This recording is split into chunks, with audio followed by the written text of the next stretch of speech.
ዝግበር ኮይናት ብጣዕሚ ሓፂር ብንእሽተይ ዋጋ ዝፍታሕ ክንገብሮ ኣለና መቐለ ምስ ኣተና ክንኣቲ ኢና ኣብ ሓፀረ ግዜ ናኣቲና ምንም ዘጠራጥር ነገር የለን ኣብ ወርሕና ኣቱ ዲና ኣነ ዓብይ ተስፋ ኣለኒ ሰላም ኣብ ርሑቕን ቀረባን ኮይንኩም ትከታተሉና ዘለኹም ክቡራትን ክቡራንን ከመይ ትኾኑ ነዚ ዕለት ዝሓረናዮም ምዕባለታት እንሆ ፈልማ ቀንዲ ነጥብታት ክነስማዓኩም ጆኖሳይደር ስርዓት ብልጽግና ከየጥፋእኻ ህልውና ህዝቢ ትግራይ ምርጋጽ ዘይከኣል ይኽብሉ ምክትል ፕረዚደንት ትግራይ ኣይተ ኣማኑኤል ኣሰፋ ገሊጾም ኣብ ውሽጢ ወርሒ ናብ ትግራይ ክንኣቱ ኢና ክብል ጀነራል ጻድቃን ገብረትንሳኤ ዕላው ገይሩ ኣብ ትግራይ ዘሎ ሓይሊ ፖለቲካዊ ተሳዒሩ እዩ ክብል እውን ተሰሚዑ ስርዓት ብልጽግና ብርክት ዝበላ ኣጽዋር ብነፈርቲ የእትኸም ዘሎ ምስልታት ሳተላይት ኣረጋጊጾም እቲ ብነፈርቲ ዝኣቱ ዘሎ ኣጽዋር ንውግእ ውሽጢ ዓድዶ ነቲ ስዕረት ዝገጥሞ ዘሎ ዳዕመል ሰሪዕ ሱዳን ዝተፈለጠ ነገር የለን ዕጡቕ ሓይሊ ፋኖ ንሕወሓት መልሲ ሂቡ ክሳብ ሕዚ ምስ ሕወሓት ስምምዕ ጽምዶ ከም ዘይብሉ ዝገለጸ ወሃቢ ቃል ፋኖ ኣስረስ ማረም ኣብ ጉዳይ ርስትን ታሪኻዊ ግዝኣትን ኣምሓራ ኣይደራደርን ክብል እውን ተሰሚዑ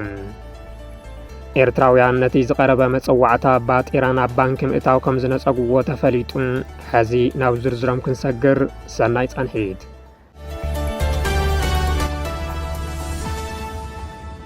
ጆኖሳይደር ስርዓት ብልጽግና ከየጥፋእኻ ህልውና ህዝቢ ትግራይ ምርጋጽ ዘይከኣል ይኽብሉ ምክትል ፕረዚደንት ትግራይ ኣይተ ኣማኑኤል ኣሰፋ ገሊጾም ኮሚሽን ፖሊስ ትግራይ ዘበት ንብሔራዊ ብርሰት ብዝብል መሪሕ ሓሳብ መድረኽ ዘተካይዱ ስርዓት ብልጽግና ነቲ ካብ ትግራይ ሓሊፉ ሰፊሕ ከባቢያዊ ሰላም ንምርጋዕን ናይ ምፍጣር ዓቕሚ ዝነበሮ ስምምዕነት ከይትግበር ከም ዝሰርሐ ብምሕባር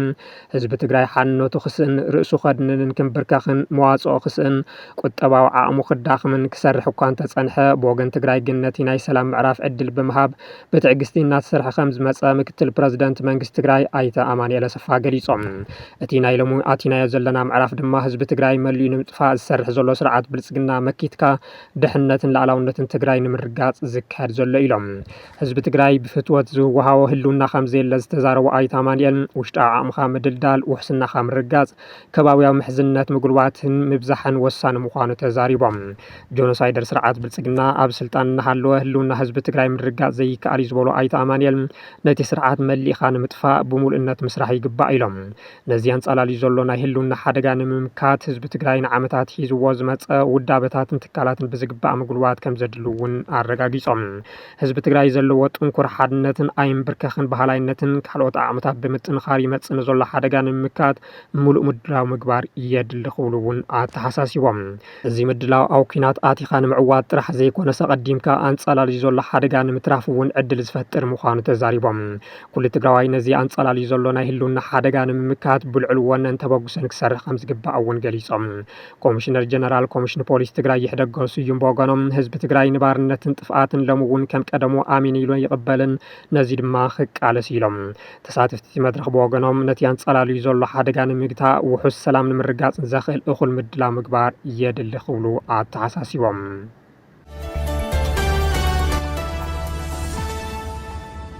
ኣብ ውሽጢ ወርሒ ናብ ትግራይ ክንኣቱ ኢና ክብሉ ጀነራል ጻድቃን ገብረትንሳኤ ዕላው ገይሮም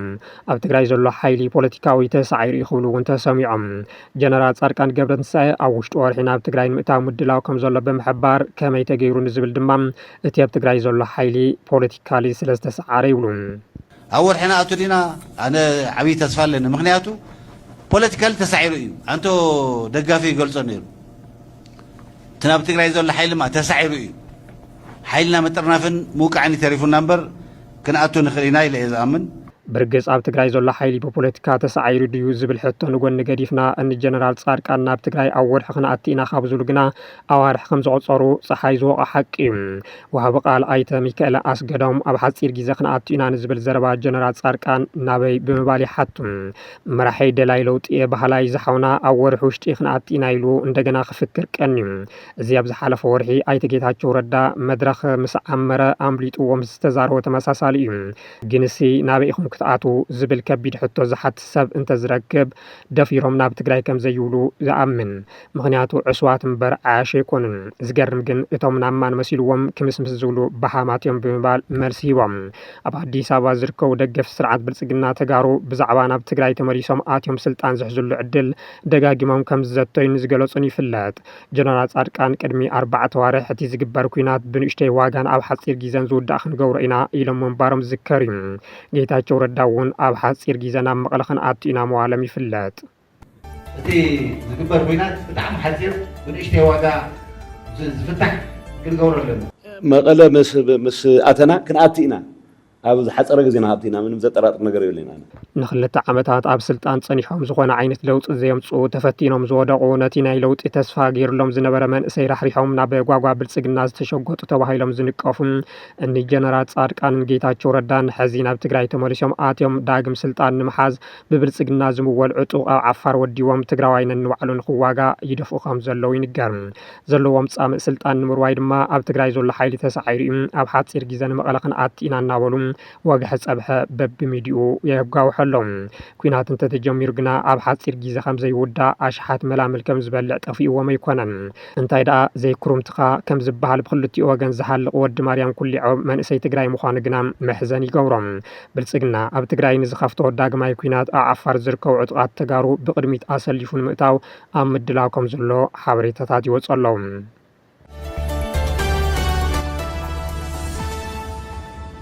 ስርዓት ብልጽግና ብርኪ ዝበለ ኣጽዋር ብነፈርቲ እቲ ከም ዘሎ ምስልታት ሳተላይት ኣረጋጊጾም እቲ ብነፈርቲ ዝኣቱ ዘሎ ኣጽዋር ንውግእ ውሽጢ ዓድዶ ነቲ ስዕረት ዝገጥሞ ዘሎ ዳዕመል ሰሪዕ ሱዳን ዝተፈለጠ ነገር የለን ሕብራት ዓረብ ኤምሬትስ ንዕጡቕ ሓይሊ ዳዕመል ሰሪዕ ሱዳን እትልእኾ ወተሃደራዊ ሓገዝ ኣጠናኺራዶ ብምባል ሕቶ ዘቕርብ ሎሚ ዝወፀ ሓበሬታ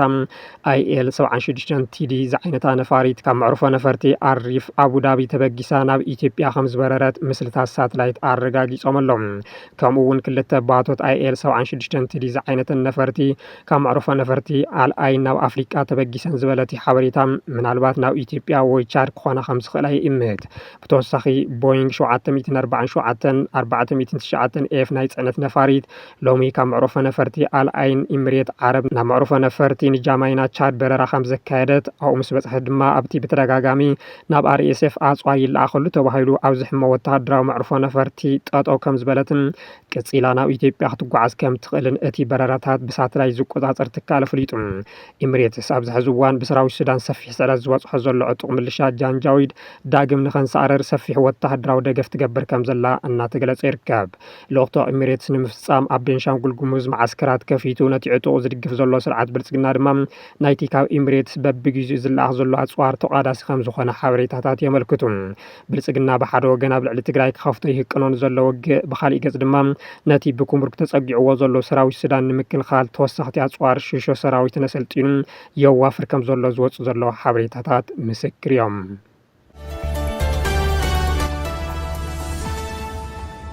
ዕጡቕ ሓይሊ ፋኖ ንሕወሓት መልሲ ሂቡ ክሳብ ሕዚ ምስ ሕወሓት ስምምዕ ጽምዶ ከም ዘይብሉ ዝገለጸ ወሃቢ ቃል ፋኖ ኣስረስ ማረም ኣብ ጉዳይ ርስትን ታሪኻዊ ግዝኣትን ኣምሓራ ኣይደራደርን ክብል ተሰሚዑ ሕወሓት ኣብዚ ሰሙን ኣብ ዝተፈላለዩ ከባቢታት ኣብ ዝተሳለጡ ህዝባዊ ኣኼባታት ሎሚ በይንና ኣይኮናን ኣብ ቀረባን ርሑቕን መሓዙት ኣለውና ህልውና ህዝቢ ትግራይ ክረጋገጽ እንተኾይኑ ጀኖሳይዳዊ ስርዓት ብልጽግና ምስ መሓዙት ህዝብታት ብምዃን ግድን ክእል ኣለዎ ክብል ተሰሚዑ እዩ ሓላፊት ቤት ጽሕፈት ሕወሓት ወይዘሮ ፈትለወርቂ ገብረ እግዚአብሔር መንጀሪኖ እቲ ኩናት ክሳብ ናብ አዲስ አበባ ንኣቱ በይንና ኣይንሽከሞን ኣብ ደጋ አዲስ አበባ ፋኖ ይዋጋ ኣሎ ሰራዊት ነጻነት ኦሮሞ ኣሎ ማለን ዝዝከር እዩ ነዚ ስዒው መልሲ ዝሃበ ካብ ላዕለዎት ኣመራርሓ ዕጡቕ ሓይሊ ፋኖ ሓደ ዝኾነ ኣስረስ ማረም ኣመራርሓ ሕወሓት ወልቃይት ናይ ኣምሓራ ይኽብሉኒ ኣይጽበን ዝበለ ኮይኑ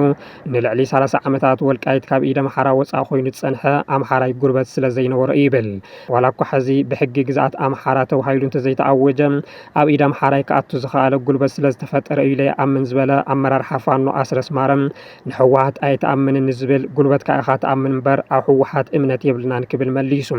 ሕወሓት ይኹን ካልኦት ሓይልታት ኣብ መንገድና ዝረኸብናዮም እምበር ንዕኦም ተኣማሚንና ዝጀመርናዮ ቃልሲ የለን ብምባል ሕወሓት ናይዚ ቀንዲ ቃላስ ኣይኮነን ፋኖ እምበር ዝብል ኣብዚ ሰሙን ብገለ ልሂቃን ኣምሓራ ይመሓላለፍ ንዝነበረ መርገፂ ኣጠናኺሩ ምስ ሕወሓት ኮነ ምስ ካልኦት ሓይልታት ዛጊድ እዚ ዝበሃል ብሰነድ ዝተደገፈ ስምምዕ ከም ዘይተገበረ ዘረጋገፀ ኣስረስ ማረም ኣብ ጉዳይ ጉዳይ ዓጽመ ርስታት ዝኾኑ ወልቃይትን ራያን ዝደራደር ኣመራርሓ የለን ብምባል ሕዚ እውን ሕማም ገባትነቶም ከም ዘይተፈወሰ ኣረጋጊጾሎም ኣቦ መንበር ህወሓት ዶክተር ደብረጽዮን ገብረ ሚካኤል ኣብቲ ናይ ሰሙን ህዝባዊ ኮንፈረንሳት ብሽም ከይጠቐሱን ብሰነ ዝተደገፉ ምሕዝነታዊ ስምምዓት ከም ዘለዉ እኳ እንተገለጹ እቲ እዋን ወራር ጆኖሳይድ ትግራይ ንሰራዊት ኢትዮጵያ ኣሰሊፉን ኣብ ልዕሊ ትግራይ ታሪክ ዘይርስዖ ገበን ዝፈጸመ ዕጡቕ ሓይሊ ፋኖ ግን ሕዚ እውን ግዝኣት ትግራይ ሕሊፉ ከም ዘይህብ አረጋግጦሎም አንድ ማረጋግጥልህ ነገር ቢኖር ወልቃይትንና የራያን ጉዳይ ጨምሮ የትኛውም የአማራ ርስቶችና አጽመ ርስቶች ጉዳይ ላይ የሚደራደር አመራር ሊኖር አይችልም። ኤርትራውያን ነቲ ዝቀረበ መፀዋዕታ ባጤራ ናብ ባንኪ ምእታው ከም ዝነፀግዎ ተገሊጹ ባንኪ ኤርትራ ዝሓለፈ ወርሒ ሰነ ካብ ባንክታት ወፃኢ ኣብ ኢድ ውልቀ ሰባትን ትካላትን ብዘይ ዓቐንቲ ተሓይዙ ዘሎ ባጤራ ነቕፋ ክሳብ መወዳእታ ሓምለ ናብ ሒሳብ ባንኪ ከኣቱ ዘገድድ ጽኑዕ ሕጋዊ መተሓሳስቢ ኣውፂኡ ምንባር ይዝከር እዩ። እቲ ዝተቐመጠ ገደብ ግዜ መዓልትታት ተሪፍዎ ዘለሉ ብዙሕ ሰብ ብሰንኪ ዝተጓተተን ዘይምዕውልን ኣሰራርሓ ባንክታት ገና ገንዘቡ ኣታዊ ክገብር ከም ዘይከኣለ እዩ ካብ ኤርትራ ዝተረኸበ ሓበሬታ ዘመልክት። መብዛሕትአን ባንክታት ብፍላይ ኣብ ከተማ ኣስመራ ልዕሊ 50,000 ናቕፋ ኣታውን ዝገብሩ ትካላት ይኹን ውልቀ ሰባት ቀዳምነት ይህብ ብምህላውን ትሕቲ እዚ ዝተጠቐሰ ገንዘብ ዝሓዘ ሰብ ገና ታራ ከም ዘይበፅሖ ብሪጋን ቆፀሮን ይፅበ ወይ በፅሒ ይምለስ ምህላው እዩ ዝተረኸበ ሓበሬታ ዘመልክት። ማዕኸን ዜና ቢቢሲ ድሕርቲ ዝወፀ መምርሒ ቁጥባዊ ኩነታት ይኹን ነቲ መምርሒ ሲዑ ዝመፀ ቅልውላውን ዘይምርግጋእን ዕዳጋታት እንታይ ይመስል ኣብ ዝብል ኣተኪሩ ካብ ውሽጥን ወፃን ዝተፈላለዩ ሰባት ኣዘራሪቡ ዝረኸቦ ሓበሬታ ከም ዘመልከቶም እቲ ኣብ ወርሒ ሰነ ዝወፀ መግለፂ ባንኪ ኤርትራ ነቲ መምርሒ ዘይተግበሩን ኣብ ዝተዋሃበ ግዜ ገደብ ገንዘቡ ኣታዊ ኣብ ዘይገበሩን ወገናት ጽኑዕ ሕጋዊ ስጉምቲ ክውሰደሎም ምዃኑ እዩ ዝገልጽ። እቲ ስጉምቲ እንታይ ምዃኑ ግን ብንጹር እዚ እዩ ኣይተባሃለን። ብዙሕ ሰብ ገና ገንዘቡ ናብ ባንኪ ክኣቱ ብዘይምኽኣሉን እቲ ዝኣተወ እውን እንታይ ክስዕብ ከም ዘኽእል ስለ ዘይፈለጠን ኣብ ስክፍታ ከም ዝርከብ እዮም ብዙሓት ዝገልጹ። ኣሰራርሓ ባንክታት ኤርትራ ገና ዘይዘመነ ዝድሓረን ኣብ ወረቀት ዝተመርኮሰን ኣግባብ ስለ ዝኽተል እቲ ምጉታትን ነዊሕ ሰዓታት ምጽባይን ኣብ ቦትኡ ከም ዘሎ ኮይኑ እዚ ሃንደበታዊ ውሳነን ዘይተነፀረ ስግኣትን ኣብ መላእ ዕዳጋታት ኤርትራ ዓሚቕ ሻቅሎትን ዘይርጉፅነትን ፈጢሩ ከም ዝርከብ እውን ተሓቢሮሎም። እቶም ብዝተፈላለየ ምክንያት ኣብ ኢዶም ብዝሕ ዝበለ ጥረ ገንዘብ ዝሓዙ ሰባት ሓንሳብ ናብ ባንኪ ኣታውን ተገይረምዎ እውን ካብ ሰበስልጣን መንግስቲ እዚ ኩሉ ገንዘብ ካበይ የምፂእኻዮ ኣበይ ሒዝካዮ ፀኒሕካ ንምንታይ ሒዝካዮ ፀኒሕካ ዝብል ዘይተርፍ ተሓታትነትን ምርመራን ከስዕበሎም ምዃኑ ይሰግኡ። በዚ ምክንያት ድማ ነጋዶ ነቲ ኣብ ኢዶም ዘሎ ጥረ ገንዘብ ቀልጢፎም ናብ ሩጡብ ድሓን ዋጋ ዘለዎ ንብረት ይቕይርዎም ነቲ ኣብ ኢዶም ዘሎ ድማ ዋጋ ክውስኽ ይጓየለው ተባሂሉ ዝኾነ ኣብ ኢዶም ዝኣቱ ናቕፋ ድማ ከምቲ ኣብ ቅድሚ ሕዚ ተረኣየ ቀልጢፎም ናብ ከም ወርቂ እኽሊ ኤሌክትሮኒክስ ኣቕሓ መኪና ከምኡ እውን ዝኣምሰላን ነዊሕ ግዜ ክፀንሕ ዝኽእል ቀረባት ምግቢ ብበዝሒ እናዓደጉ ይኽዝኑ ከም ዘለዉ እናተገለጸ ይርከብ። ክቡራትን ክቡራንን ንቻናልና ላይክ ሼርን ሳብስክራይብ እናገበርኩም ስለትከታተሉና ብምስጋን ኣብዚ ክንፍለየኩም ሰላም ድሓን ኩኑ።